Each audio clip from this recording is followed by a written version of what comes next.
अब छोटे दिमाग का बंदा फिर छोटी हरकतें ही करता है, छोटी सोच का बंदा फिर अपनी छोटी औकात में ही रहता है। इस वजह से ज़्यादातर लोग जो कि हमारे बच्चे हैं उनको छोटे से छोटा करी जा रहे हैं। अब वो जो मज़ारों में बाहर से कप लगाते हैं ना, मज़ार में वो बच्चा दे आते हैं, पाकिस्तानी है ना जो मज़ारों में बच्चा दे के आते हैं, वो ब्राज़ील में तो नहीं होता ना, हमें मानना तो पड़ेगा, हमारे ही कल्चर के ही लोग हैं कि पीर साहब को बच्चा दिया, उसने लोहे का कप लगा दिया। असल में वो पीर साहब तो 10 या 12 हज़ार बच्चे साल के कप लगाते हैं, हम करोड़ों बच्चों को अंदर से ये कप लगा रहे हैं ताकि वो ब्रेन बड़ा ना हो जाए। कैसे? हर वक्त अपने घरेलू मामलात बच्चों से डिस्कस कर रहे होते हैं, अपने अरमान और रोने के दास्ताने, अपने जुल्म की, और every single thing is our children are the spectators of this grand movie that is played every single time. यहाँ तक कि मैंने खुद अपनी केस स्टडीज़ में, मेरे अपने कंट्रोल ग्रुप्स में, फोकस ग्रुप्स में माओं को जस्टिफाई करते देखा है कि इनके बाप को पता होना चाहिए, इन बच्चों को पता होना चाहिए इनका बाप 2 नंबर आदमी होना चाहिए। 13वें साल से पहले तो कोई चक्कर ही नहीं है कि आपने अपने बाप, अपने शौहर को और अपनी बीवी को एक सेलिब्रिटी की ट्रीटमेंट देनी है अपने बच्चों के सामने। बहुत मुश्किल काम है पाकिस्तानी कल्चर में, बहुत मुश्किल काम है। मगर अपनी बेटियों के सामने तो अपनी बीवी को आपने ऐसे ऐसे इज्जत देनी है जैसे कि कोई अल्लाह का फरिश्ता आया हुआ है, और अपने बच्चों के सामने, तमाम बच्चों के सामने, अपने शौहर को भी। ये कोई छोटा सा हुक्म नहीं था आपस में सिला रहमी का, पूरी केमिस्ट्री का डिजाइन था अल्लाह ताला का। अल्लाह ताला ने कहा ना कि मैं तुम्हें तुम्हारे अंदर निशानियां दिखाऊंगा कि ये किताब हक की है। ये फी अनफुसिकुम कि मैं आपको एक टेली दे रहा हूं। So when we are actually involving our kids, we are shrinking their brains, and 18वें साल के बाद उसका ब्रेन साइज जो है ना वो 40वें साल की स्टेज में कहीं एक फाइनल जस्ट लेगा।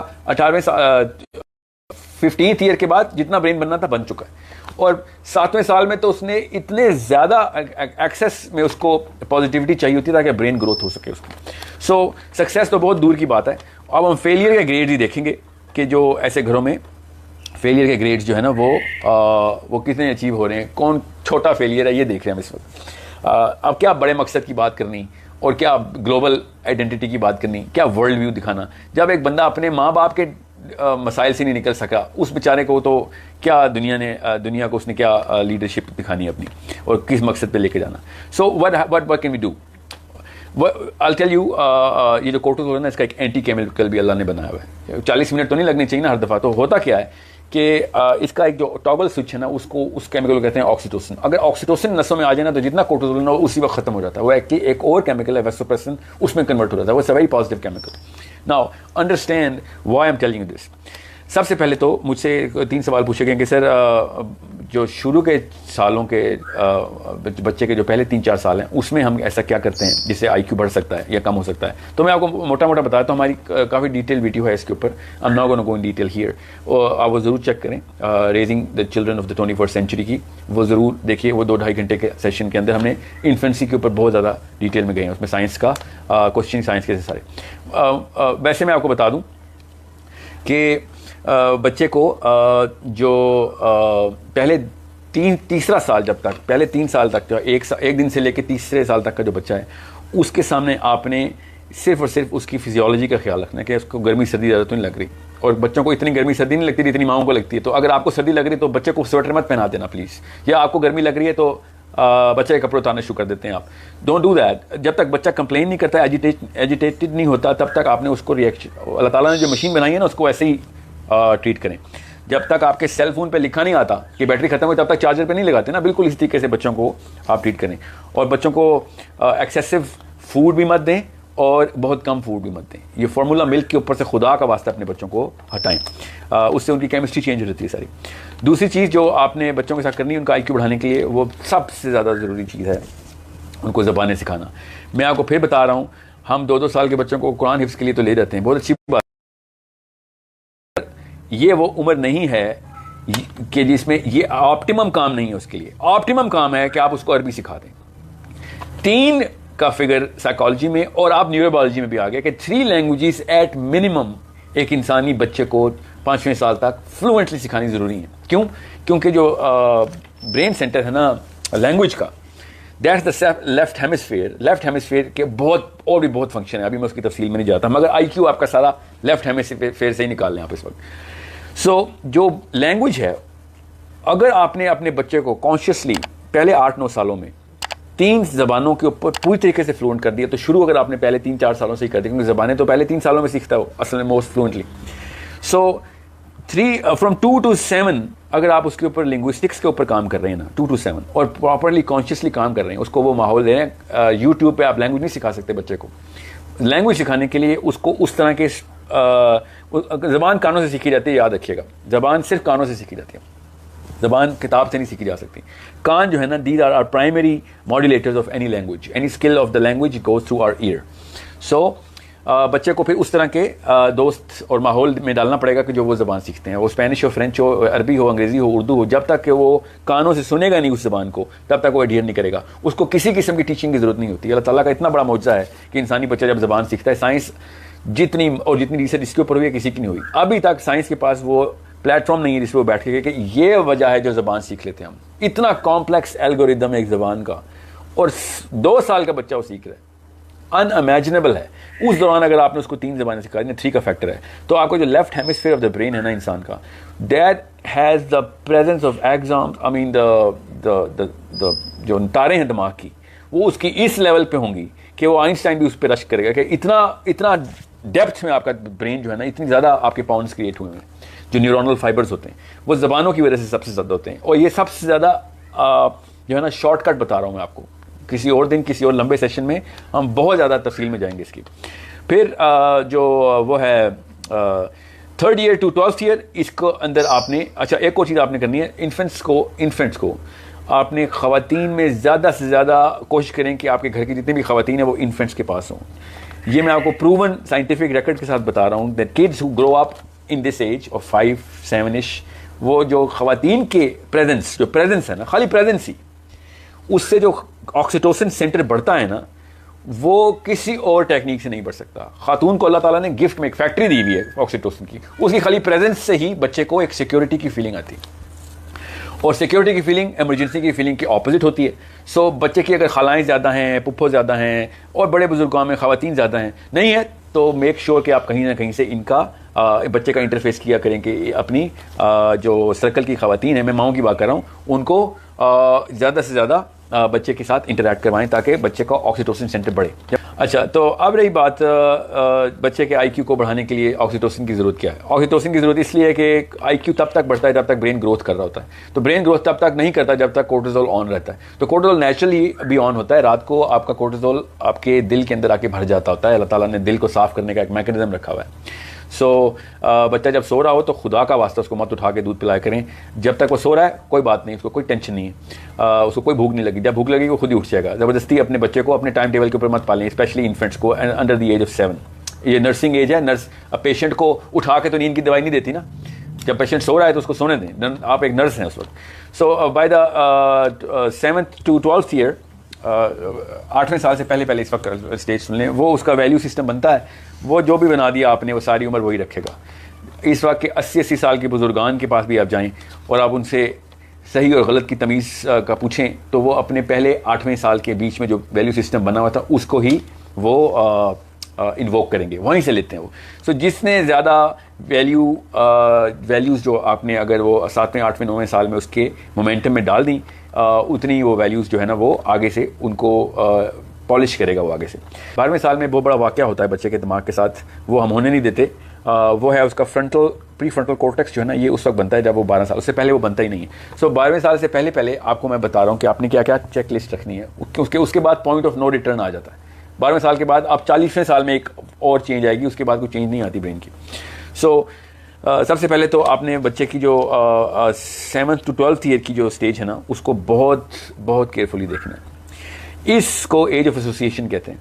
इस दौरान बच्चा आपसे 1 करोड़ सवाल करेगा जो कि इंतहाई डरावने किस्म के होंगे, क्योंकि इस दौरान ब्रेन जो है ना अपना सेंट्रल ब्रेन बन चुका है 3rd ईयर में ना। उसके पॉन्ड्स क्रिएट हो रहे हैं, हेमिस्फीयर क्रिएट हो रहे हैं। हेमिस्फीयर क्रिएट होने का मतलब होता है उसका नियो कोर्टेक्स बन रहा है, बाहर वाला रिंग बन रहा है।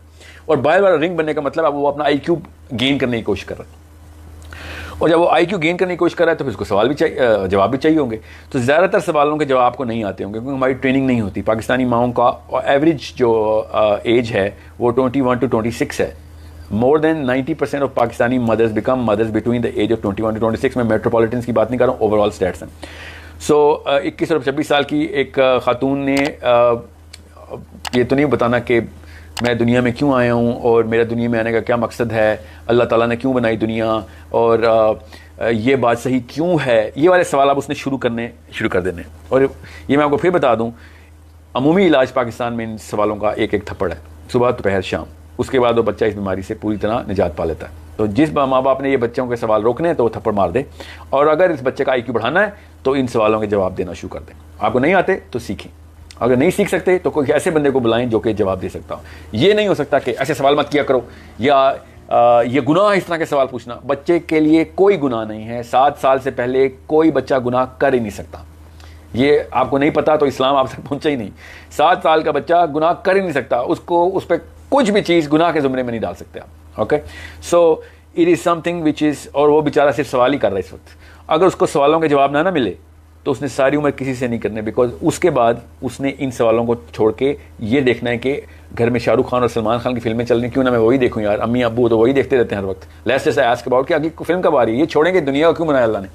All of that direction will be towards कि ज़्यादा इंसान को समझ लें एक प्रिजनर ऑफ वॉर है। इसको हमेशा साइकोलॉजी में इससे कहा जाता है कि प्रिजनर ऑफ वॉर कभी भी ये नहीं पूछते कि जंग कौन जीत रहा है सर, वो हमेशा ये पूछते हैं या जंग क्यों हुई है सर, वो ये पूछते हैं कि खाना कब मिलेगा, वो ये पूछते हैं कि सर मुझे अगली ब्रेक कब मिलेगी, मुझे सोने की इजाज़त कब है। जब भी एक जेल के कैदी को देखते हैं ना तो वो बड़े सवाल जान के नहीं पूछता कि यार ये ना इसको जवाब ना आता हो और मुझे थप्पड़ पड़ जाए और मुझे सज़ा सख्त हो जाए। वो सिर्फ और सिर्फ अपने सर्वाइवल के सवाल पूछता है। सो अगर माँ बाप ने थप्पड़ से ट्रेनिंग की हुई है तो बच्चा उस वक्त जेल का कैदी है, वो सिर्फ अपने सर्वाइवल के सवाल पूछ रहा है आपसे, और अमूमी तौर पर सवाल पूछना बंद कर देता है। और वो अमूमी तौर पर आप लोगों को एक लफ्ज़ बता दिया गया है कि, और ये गूगल पे पूरी दुनिया में मशहूर हुआ है, इवन दो साइंटिफिक बेस कोई नहीं है कि एक बच्चा इंट्रोवर्ट है मेरा, ये चुप है, वो बच्चा इंट्रोवर्ट, दुनिया में कोई इंसान इंट्रोवर्ट अल्लाह ने पैदा ही नहीं किया। और अगर आप समझते हैं कि आपका बच्चा इंट्रोवर्ट है तो आप उस बच्चे को अपनी टाइप के किसी सब्जेक्ट में और अपनी टाइप के दोस्तों में देखेंगे तो आप हैरान रह जाएंगे कि ये तो दुनिया का सबसे बड़ा एलोक्वेंट और ऑरेटर है। ये तो चुप ही नहीं करता, अपनी मर्जी की बातों में बहुत शौक से बातें जो है ना वो खिताब करता है। सो देयर इज़ नो वे कि आपका बच्चा इंट्रोवर्ट है। अगर वो इंट्रोवर्ट है तो अलार्म बजा दें कि कोई मसला कर रहे हैं, किसी ने उसको डराया, वो इस वक्त कैदी मोड में, प्रिजनर मोड में जा चुका और वो वाकई में सारी उम्र के लिए भी जा सकता है उसके। So answer all of those questions of why. He's only going to ask philosophy. By the age of 7 उसको आती ही सिर्फ philosophy। वो बेसिकली करता ही क्यों के सवाल है। अगर आपका बच्चा आपसे डरावने सवाल नहीं कर रहा तो फिर कोई तोता या फिर कुत्ता ट्रेन हो रहा है, कोई बिल्ली ट्रेन हो रही है, कोई और पालतू जानवर रखा हुआ है। इंसान का बच्चा सिर्फ डरावने सवाल ही करता है, और अगर इंसान का बच्चा डरावने सवाल कर रहा है तो आपको जवाब आने चाहिए। और अगर आपसे वो जवाब नहीं ना ले रहा तो कसम उठवा लें वो अपने एज फेलो से वो जवाब ले रहा जाके। वो 7 साल का कोई 3rd ग्रेड का बच्चा, जो 3rd ग्रेड में होते हैं ना 7 साल के बच्चे, 2nd ग्रेड में होते हैं, अब तो खैर मैं पता 5th ग्रेड में हूँ, जो नौसत हमने डाली है अपने बच्चों को 2-2 साल में स्कूल डालने की। सो वो जाके 7-7 साल के बच्चों से साइकोलॉजी की ट्यूशन ले रहा है कि मुझे काउंसिल कर, दुनिया में मैं क्यों आया हूँ और कायनात को अल्लाह ने क्यों बना। और 7 साल का बच्चा उसको बड़े बड़े इनहमाक से जवाब भी देता है और वही उसकी फिर कायनात हो जाती है। और इस तरीके से we dumb down every child through another child. जो काउंसलर है आपके बच्चे का वो इस लेवल की काउंसलिंग कर देता है कि फिर वो सिर्फ और सिर्फ उसी के पास जाता है। बिकॉज 8 साल के बच्चे को पेरेंटिंग मॉडल सबसे की एक टेक्निक सबसे अच्छी आती है, और पता क्या है कि मैं तुझे जज नहीं करूंगा। हम आज भी उसी बंदे को कॉल करते हैं जो हमें जज नहीं करता जब हम किसी मसले में होते हैं। हमसे कोई गलती कोताही हो जाती है तो हम किसको कॉल करते हैं? पुलिस को नहीं कॉल करते, पुलिस तो सबसे पहले जज करती है आपको। We call our best friends who never जज अस, those are our best friends because they don't जज अस। सो जब माँ बाप थप्पड़ रिसीव करते हैं तो ये जजमेंट है, जजमेंट का तो पूरा फैसला है ना, उसके बाद सजा भी मिल जाती है। So you need to children जो कि आइंस्टाइन से बड़ा दिमाग बना सकते थे आप उसको श्रिंक करके आपने इतना छोटा कर दिया कि आप क्यों वो छोटा क्यों किया? क्योंकि आप वो 7 साल के काउंसलर के पास जा रहे हैं, 8 साल का काउंसलर है उसका, मेंटोर है उसका। 8-8, 9-9 साल के बच्चे दूसरे अपने क्लास फेलोज के मेंटोर्स हैं। उन्होंने फिर बताने हैं उनको, फिर जो मतलब मतलब आते हैं वही बताएंगे, और इससे फिर बेरार भी स्टार्ट होती है। और फिर हम कहते हैं कि हमारा बच्चा गलत कंपनी में, हमारा बच्चा असल में हमारे घर में गलत कंपनी में आ गया। ये याद रखिएगा, करोड़ दफा बता चुका हूं, house is a full time training institute and school is a part time teaching institute. तो अगर आपका बच्चा गलत कंपनी में है तो फुल टाइम ट्रेनर को पकड़े ना, जो हम हैं, मैं हूं, बाप हूं और माँ। और खुदा का वास्ता है, ये मैं यूट्यूब पे देखते के थक गया हूं, टीनएजर इस वक्त पेरेंटिंग के लेसन दे रहे हैं दुनिया को। फेसबुक पे मैं देख रहा हूँ वो हल्की सी दाढ़ी है बच्चे की और पेरेंटिंग के ऊपर 2.5 घंटे का लेक्चर दिया है उसने।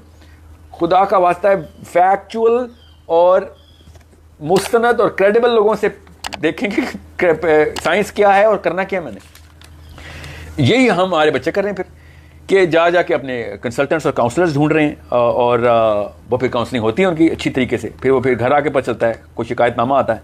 सो understand by the age of before the age of 11 he has to have all the answers furnished on the table.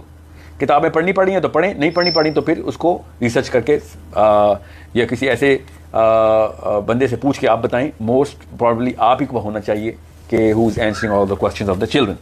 Now the age of 11 to 15 is the critical because it's a teenage, but because it's a scientific instrument that you need to install here कि एक इंसान का दिमाग ऐसे होता है और 11वें साल में और 12वें साल में वो दिमाग ऐसे हो जाता है। ये पूरा हिस्सा जो है वो 12वें साल में बनता है, ये फ्रंट है, इसको प्री फ्रंटल कोर्टेक्स कहते हैं। अब चूंकि इतना बड़ा जो कि more than 12% of the brain है वो नया बनता है, वो भी 1 साल के अंदर बन जाता है ऑन एवरेज। कई लोगों को 2 साल भी लगते हैं और कुछ लोगों का 1 साल से पहले ही बन जाता है। कुछ लोगों का 11वें साल से पहले भी बन सकता है कुछ बच्चों में, और कुछ बच्चों का 13वें साल में भी बन सकता है। So it's a general rule कि 11वें साल में आपका ये काम शुरू होता है। More than 90% of the cases normal physiology में, नॉर्मल हालात के अंदर 11वें और 12वें साल में ये बच्चे का दिमाग का हिस्सा बन जाता है। अब ये दिमाग का हिस्सा करता क्या है? That is the most important part of the brain. दुनिया में तमाम तर न्यूरोलॉजिस्ट सबसे पहले प्री फ्रंटल कोर्टेक्स से स्टार्ट करते हैं कि भाई ये है हमारा असली centre of the world, the universe. अल्लाह ताला ने भी कहा ना कि मैं तुम्हारे माथे पे तोक लगाऊंगा उस दिन, क़यामत वाले दिन, कि यहाँ से फैसले करते रहे हो सारे। तो दुनिया में जितने भी लोग सक्सेस को कहते हैं ना कि सक्सेसफुल है, वो यहाँ से सोच के बताते हैं। कोई कहते हैं ना फेलियर है, वो यहाँ से सोच के बताते हैं। प्री फ्रंटल कोर्टेक्स बताता है कि क्या सक्सेस है, क्या फेलियर है, क्या जस्टिफिकेशन है, गुनाह की जस्टिफिकेशन, सवाब की जस्टिफिकेशन, ये सब प्री फ्रंटल कोर्टेक्स कर रहा होता है। तो जब प्री फ्रंटल कोर्टेक्स जो है ना वो बनता है 11वें साल में। अब 11वें साल में अगर उसको पहले से वो ट्रेन के अंदर आपने बोगियाँ नहीं डाली हुई थी तो वो खाली इंजन ही हिट करेगा, उसके बाद वो जो कुछ रिएक्शन देगा वो आपको नज़र आ जाएंगे। अगर उसकी 7th to 12th एज को केयरफुली ट्रीट किया गया था और उससे पहले वाली एज को पूरी तरह एक्सप्लोर करवाया गया था, क्योंकि उसको एज ऑफ एक्सप्लोरेशन कहते हैं। Pre 7 years is age of exploration and post 7 years is age of association and post 12 years, जैसे 13 years in Pakistan, is age of reflection. बस इतना सा रखें, 3 एजेस हैं। फ्रॉम एसोसिएशन टू रिफ्लेक्शन का जो एज है ना ये 50 years से स्टार्ट हो जाता है। सो एक्सप्लोर करता है, फिर एसोसिएट कर देता है चीज़ों को आपस में। पहले पूछता है क्या है, फिर पूछता है क्यों है, और उसके बाद देखता है कि इसका मसरफ क्या है। ये एज ऑफ रिफ्लेक्शन है कि मैं क्या हूँ इन सब चीज़ों के अंदर। ये 12वें साल के बाद क्वेश्चन शुरू हो जाते हैं। So once you have a very well thought out strategy कि मैंने इस बच्चे को करना क्या है, तब आप इन तीनों एजेस के साथ पूरी तरह काम करेंगे। अब वो क्या स्ट्रेटजी है? वो बड़ी सिंपल स्ट्रेटजी है जिसके लिए सेशन कर रहे हैं। और सेशन स्ट्रेटजी ये है कि आप सब ने as mother and as father, parental training program Pakistan में तो ऑफिशियली है नहीं, इसलिए तो कंपनी खोलनी पड़ी थी हमें। आपने 30 to 40 ईयर के फंक्शनिंग एडल्ट्स देखने हैं दुनिया में इस वक्त, और उनको रिवर्स इंजीनियर करना है। अपने बच्चों की बात कर रहा हूँ, आजकल के एडल्ट्स मत देख लीजिएगा जो इस वक्त दुनिया में सिर्फ और सिर्फ गलत पैरामीटर्स के ऊपर लाइफ ही गुजार रहे हैं, हमारे 30 and 40 year olds। आपने आइडियलाइज करना है, आइडियल के अलावा तो कोई ऑप्शन नहीं होनी चाहिए। आपका बच्चे की बात हो रही है। सो आइडियल केस सिनेरियो के अंदर क्या ऐसी चीज़ है जो कि आपका 30 साल के फंक्शनिंग एडल्ट में चाहिए? अब वो कैसे पता चलेगा? आपको ये पूरा का पूरा वर्ल्ड व्यू खुद लेना पड़ेगा, वरना शादी के काबिल नहीं हुए हम, स्पेशली फादर्स। वो बंदा तो शादी के काबिल नहीं है कि अगर आप अगले 40 साल के हालात को फोरकास्ट नहीं कर सकता। वो बच्चे किस लिए दुनिया में लेके आ रहा है अगर उसको यही नहीं पता कि जा किधर आया वो। As a father, if you do not know where this world is headed, what beings in the planet, in this world, so reverse engineer कि क्या मसाइल होने हैं, उन मसाइल के साथ कौन से हथियार चाहिए होंगे, वो हथियार आपको क्या पता 3रे साल में डालने पड़े अपने बच्चे में, क्योंकि कुछ हथियार काफ़ी लंबे असना के लिए डेवलप होने में टाइम लगता है। और उन एट्रीब्यूट्स की लिस्ट बनानी पड़ेगी, और उन एट्रीब्यूट्स को फिर ट्रेनिंग में स्कूल वालों को भी बताना पड़ेगा कि बेटा ये मेरा बच्चा है, ये इसके ऊपर मैं ये काम कर रहा हूँ, आप इसके अंदर हेल्प करें, मैं आपको इस बात की फीस दे रहा हूँ। फिजिक्स, केमिस्ट्री, बायोलॉजी सब सेकंड प्रायोरिटी के ऊपर है, फर्स्ट प्रायोरिटी के ऊपर इन एट्रीब्यूटल स्ट्रक्चर को पूरा करें। आप उनमें से काफ़ी सारे एट्रीब्यूट्स ऐसे हैं जिसके लिए आपको वाकई में फिजिक्स और वाकई में केमिस्ट्री और वाकई में बायोलॉजी चाहिए और मैथमेटिक्स चाहिए। इसके लिए एक ऑर्गेनिक एजुकेशन सिस्टम का मॉडल है, वो भी हमारी एक वीडियो में नीचे बड़ी तफसील से दिया गया, वो भी ज़रूर देखिएगा। स्पेशली सोर्स कोड के जो चैनल्स हैं ना उसके ऊपर तो हम बात उसी करते हैं। सो what you do is you start with the linguistics, then you transit into mathematics, and then you transit those mathematics into sciences. ये जनरल लेवल है कि लैंग्वेज से स्टार्ट करेंगे, मैथमेटिक्स के ऊपर ट्रांजिट करेंगे, और क्योंकि मुझे उस वक्त लेफ्ट ब्रेन का फंक्शन चाहिए, तो 7वें साल में लेफ्ट ब्रेन को बढ़ाने के लिए मैथमेटिक्स से अच्छी कोई चीज़ इंस्ट्रूमेंट नहीं है। और इस दौरान आपने तमाम तर वो साइंटिफिक काम भी और थियोलॉजिकल रिलीजियसली भी आपने वैल्यू सिस्टम के साथ इंटैक्ट करके रखा हुआ है कि उसको पता हो कि मैं किसी प्लान के ऊपर हूँ। और खुदा का वास्ता है, एक साल के बच्चे को आईपैड और सेल फोन्स लेके देना और उनके ऊपर छोड़ देना खुला बंद कर दें। मेरे पास वक्त नहीं है, अगली किस्त में हम ज़रूर कवर करेंगे फेटल एरर्स जो कि हमने वेस्टर्न कल्चर से और इस टेक्नोलॉजिकल एज की वजह से अपने घरों में घुसा लिए। ऐसे ऐसे वायरस हैं, कोरोना बेचारे ने वायरस क्या मारना, जो सेल फोन आपके बच्चे के साथ आपके दिमाग को श्रिंक कर रहा है।